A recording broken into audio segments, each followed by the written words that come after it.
Bab 111, Pertemuan.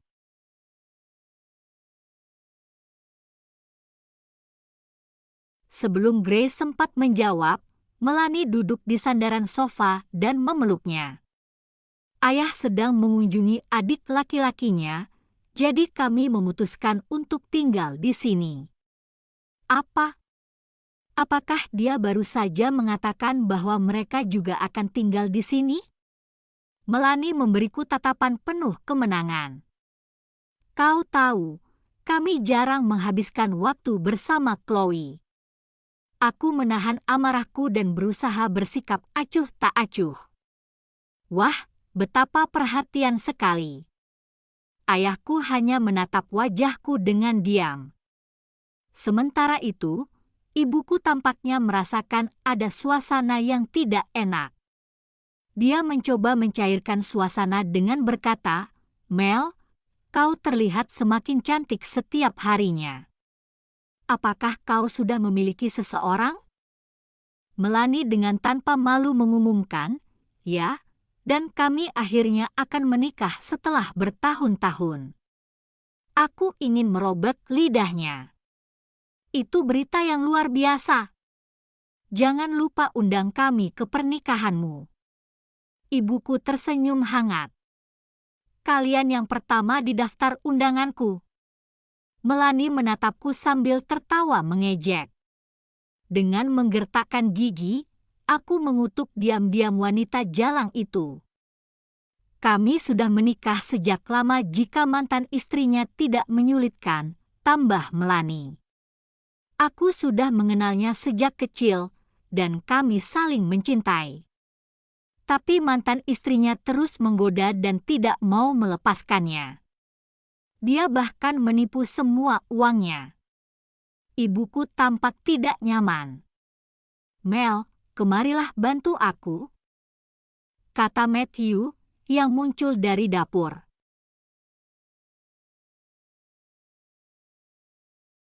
Melanie memiringkan kepalanya dan tersenyum padaku.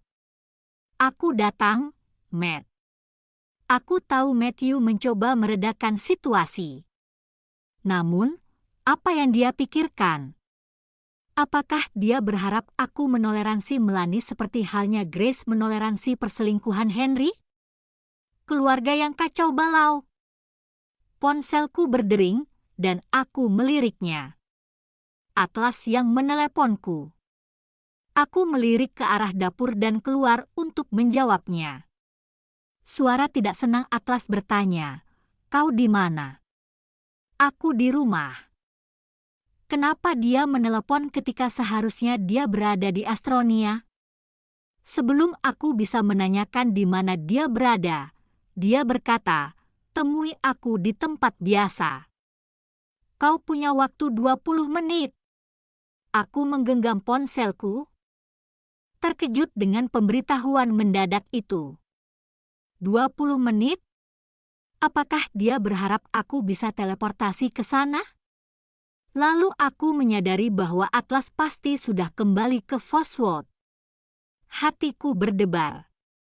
Aku mengecek waktu dan menelepon Ivana untuk bertanya apakah aku bisa menggunakan mobilnya karena mencari taksi di luar komunitas berpagar itu akan memakan waktu lebih dari 20 menit.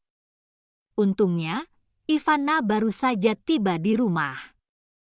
Aku memintanya mengirimkan mobilnya dan segera naik ke atas untuk berganti pakaian. Saat aku hendak pergi, Melanie berkata, "Kita akan makan malam sebentar lagi." "Mau kemana kau? Apakah kau harus pergi sekarang?" Jelas sekali dia sedang menginsinuasikan sesuatu. Tanpa menatapnya, aku berkata, "Ayah, Ibu, mungkin aku akan pulang terlambat. Ivana akan datang dan menemani kalian." Ibuku menatapku, lalu melihat ke arah Grace dengan penuh kekhawatiran. "Apa kau harus pergi sekarang?" "Ya, aku ada janji," jawabku datar sambil mengenakan sepatuku, tepat saat Ivana tiba. Aku membiarkan Ivana masuk dan memintanya untuk bergabung dengan mereka untuk makan malam. Dengan dia di sana, keluarga Murphy tidak akan berbicara seenaknya. Ketika aku tiba, aku terlambat 5 menit. Atlas telah memesan ruangan pribadi di lantai 2. Sebelum aku bisa duduk, dia bertanya dengan wajah serius, "Apa maksud dari semua ini?" Bab 112, penyidikan yang tidak menyenangkan. Aku menatapnya bingung. Bukankah sidang perceraian dijadwalkan hari ini? Mengapa tidak ada sidang? Kenapa kau membatalkannya? Dia menatapku tanpa ekspresi, tapi nada suaranya menunjukkan ketidaksenangan. Apakah dia pergi ke pengadilan? Tidak ada yang tahu bahwa kami menunda sidang. Penjelasan yang paling logis adalah dia telah berada di sana. Ada sesuatu yang terjadi, jadi aku harus menjadwalkannya ulang di menit terakhir, aku menjelaskan. Kau ragu lagi? Wajahnya menjadi tegang. Bagaimana mungkin dia bisa berpikir begitu setelah semua yang dilakukan Matthew? Aku lebih tenang darinya. Aku meminum beberapa teguk dari segelas limun dan berkata, aku mungkin tidak bisa bercerai dalam waktu dekat. Dia menatap wajahku dengan tajam. Mengapa tidak? Aku tidak bisa berbuat apa-apa. Matthew menggunakan orang tuaku untuk memerasku, aku berkata dengan putus asa. Aku tidak menduga dia akan serendah itu. Apakah kau berniat membiarkan dia memanipulasimu selamanya? Tanganku terikat, oke? Ayahku baru saja mengalami stroke. Aku lebih baik dihina daripada mengambil risiko memperburuk kondisinya. Kami terdiam sejenak. Memikirkan keluarga Murphy di rumahku membuatku marah. Setelah hening cukup lama, aku menatap Atlas dan bertanya, "Kapan kau kembali?" "Tadi malam," jawabnya belak-belakan. Lalu dia menatapku lama dengan pandangan yang membuatku tidak nyaman. Atlas telah memesankan teh panas untukku, yang kemudian dibawa oleh pelayan. Dia mendorong cangkir itu ke arahku dan bertanya, "Apakah kau ingin menyelesaikan situasi ini?" "Selama orang tuaku aman, ya. Keselamatan mereka adalah prioritas utamaku."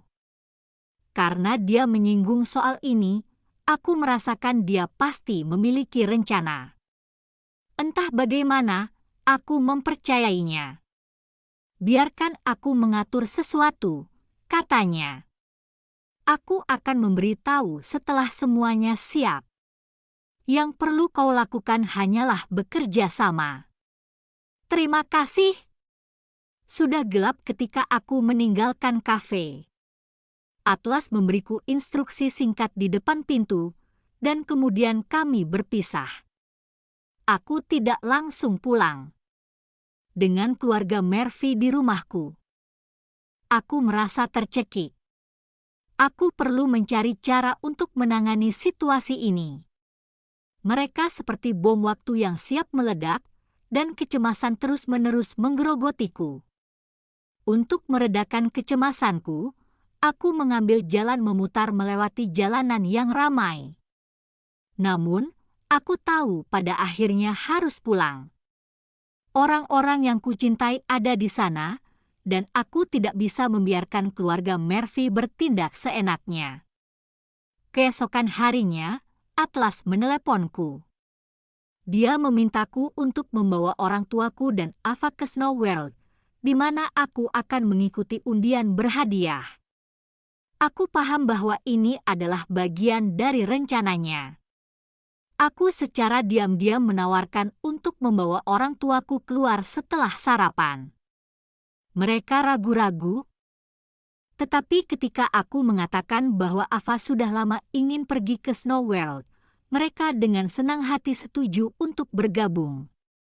Matthew menawarkan untuk mengantar kami ke sana, mengklaim bahwa itu adalah ide yang fantastis. Jelas, dia tidak ingin kami memiliki waktu sendiri. Aku tidak menolak, karena aku tidak ingin meninggalkan mereka sendirian di rumahku. Ivana telah meninggalkan mobilnya untuk aku gunakan. Setelah Melanie membawa orang tuaku dan Grace ke mobil Matthew, dia dengan tersenyum melompat ke mobilku. Bab 113, Peringatan Berbahaya. Aku tahu dia punya niat buruk, kemungkinan besar mencoba memprovokasiku. Aku memilih untuk tidak bereaksi dan mulai menyalakan mobil. Dia menatapku dan bertanya, "Ada apa, Chloe? Kau marah. Apa menurutmu?" "Aku merasa ingin muntah setiap kali melihatmu," jawabku datar. "Aku merasakan hal yang sama tentangmu." Dia memandangku tajam.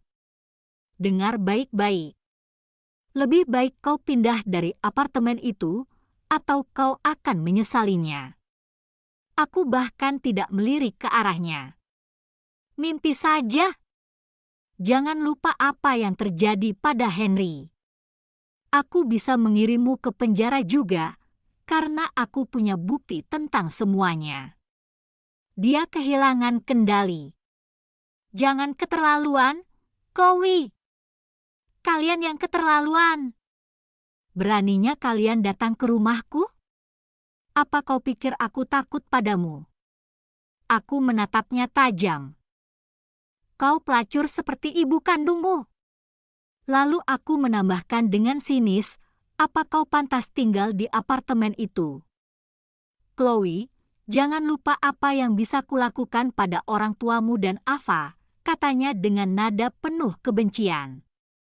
Aku menegang, menyadari bahwa keluargaku adalah kelemahanku. Dia dan Matthew tidak akan berhenti untuk menyakitiku. "Jika kau berani menyentuh mereka, aku akan membunuhmu." Aku mengunci pintu mobil dan menginjak gas. Melanie terhuyung ke belakang dan berteriak, "Apa yang kau lakukan?" Melanie mencengkeram pegangan atap dengan satu tangan sambil melindungi perutnya dengan tangan lainnya. Matanya penuh ketakutan. Tawa dingin lolos dari bibirku. "Kau yang meminta ini, Jalang. Kau gila. Pelan kan? Oke." Dia melihat keluar jendela dengan cemas saat aku berbelok di antara mobil-mobil lain. Ketika dia dengan panik mencari ponselnya, aku meraihnya dan melemparkannya keluar jendela. Dia menjerit, "Matthew akan membunuhmu jika sesuatu terjadi padaku. Aku akan membunuh anakmu sebelum kau bisa menyakiti keluargaku. Apa kau pikir Matthew akan meninggalkanku jika aku melakukannya? Kau ingin aku bercerai dengannya, kan?" Aku menatapnya sambil mengemudi. "Aku berubah pikiran setelah melihat kelakuanmu hari ini. Mari kita lihat apakah Matthew akan memilihmu atau aku. Tapi aku tahu kau tidak bisa mengalahkanku. Kau tahu betapa pentingnya uang bagi keluargamu, bukan? Jika aku menjadi satu-satunya penyedia keuangan keluarga, mereka akan melakukan apa saja yang kuminta. Mungkin kau tidak sadar, tapi Grace memohon padaku 2 hari yang lalu agar tidak bercerai dengan Matt. Dia bahkan mengatakan bahwa kau adalah pelacur. Sama seperti ibu kandungmu, aku belum pernah sekejam ini pada siapapun, tapi aku merasa puas melihat wajah Melanie yang tidak berdaya. Pada akhirnya, aku bahkan berkata, "Katakan pada Matthew bahwa aku bukan orang yang akan membiarkan sesuatu begitu saja. Demi kebaikannya, jangan terlalu memaksaku, oke?" "Dasar Jalang!" Dia pucat karena ketakutan. Saat kami tiba di Snow World, Melanie keluar dari mobil dengan gemetar. Bahkan ketika Matthew bertanya apa yang terjadi, dia hanya menggelengkan kepala. Bab 114, tidak sesuai rencana.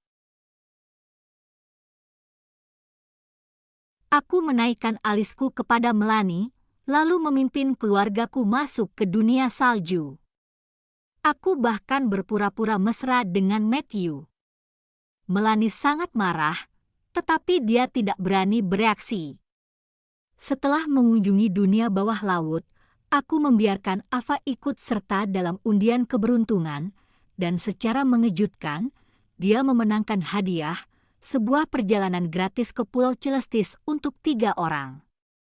Aku selalu ingin mengunjungi pulau tropis, dan orang tuaku juga berbagi antusiasme yang sama.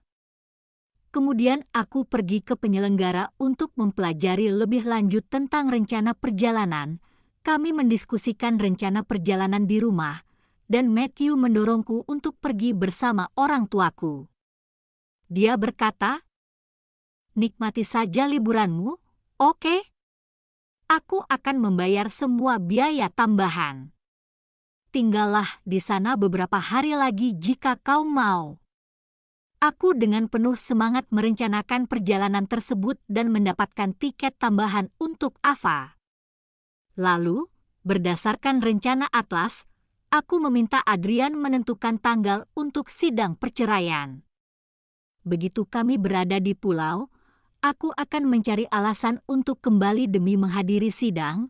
Malam sebelum keberangkatan, aku telah mengemas semuanya dan sedang berbicara dengan orang tuaku ketika Ava berlari ke arahku sambil menangis dan memelukku erat-erat. Ayah dan bibi Mel bertengkar. Penuh kebingungan, aku memeluk Ava. Orang tuaku juga datang untuk menenangkannya. Mereka bertengkar. Katanya, "Aku yakin mereka hanya bercanda denganmu." Pikirku, mungkin Melanie sedang menggertaknya lagi. Mereka bertengkar di atas tempat tidur. Aku melihatnya saat mencari ayah.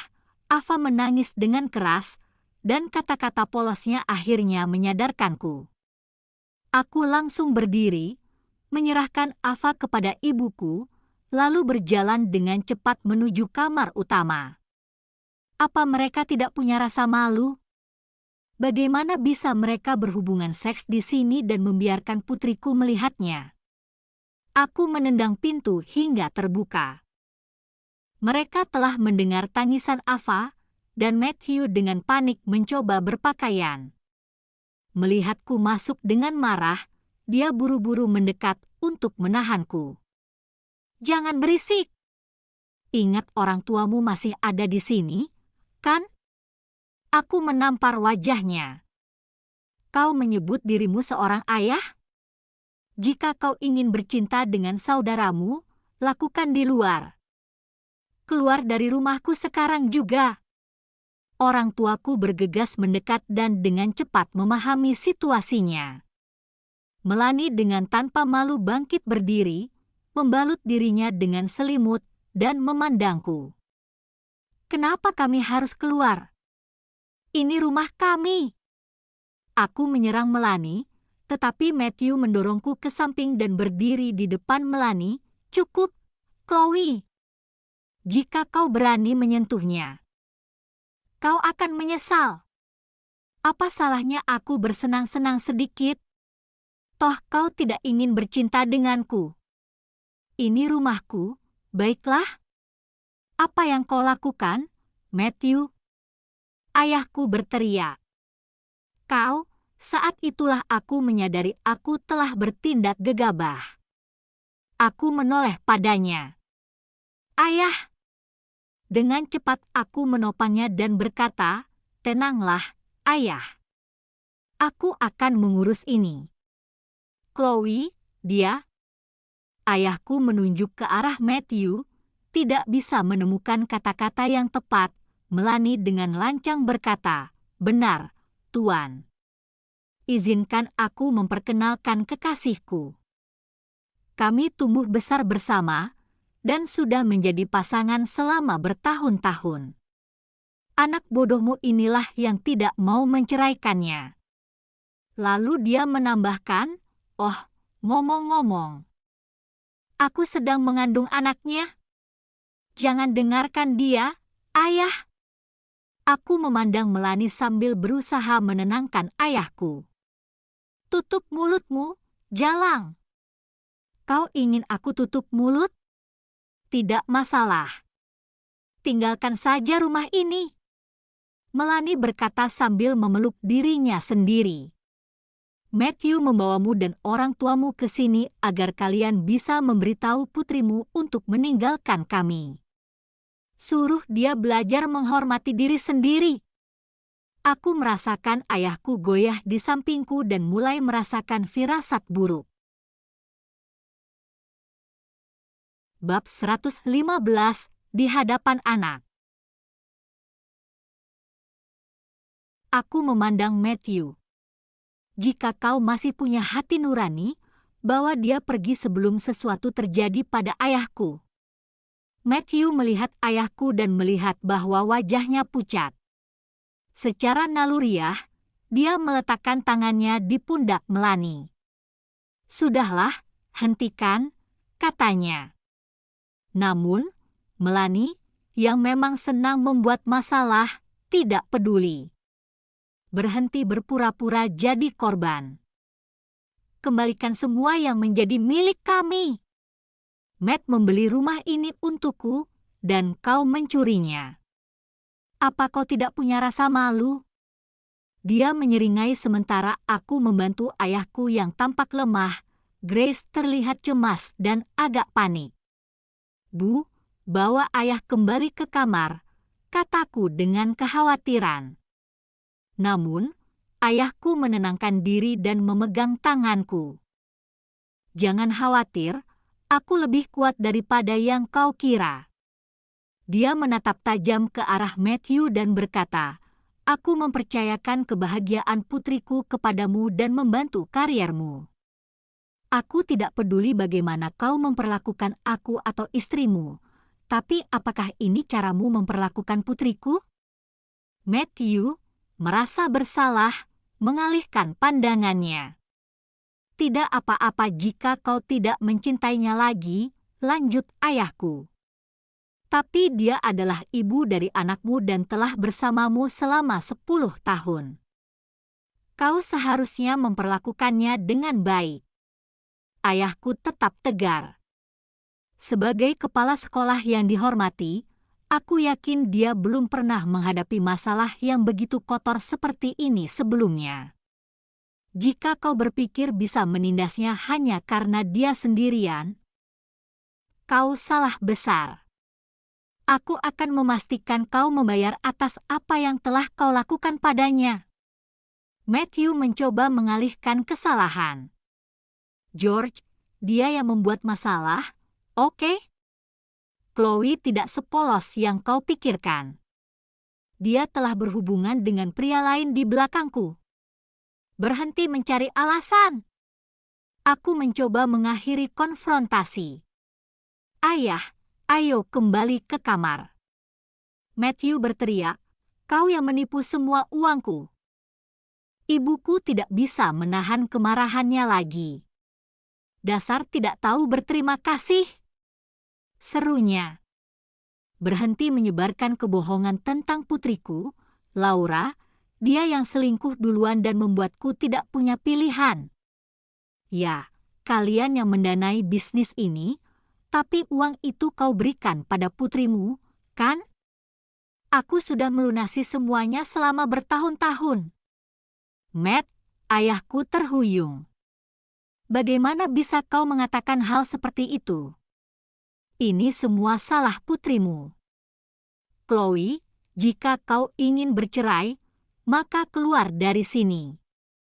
Kecuali kalau kau suka melihat kami bercinta. Melanie menyahut, oh, tapi awasi anakmu. Jangan biarkan dia berkeliaran dan mengganggu kehidupan seks kami. Ayahku menunjuk ke arah Matthew. Kau, urat-urat di dahinya menonjol, dan perlahan dia terjatuh ke lantai.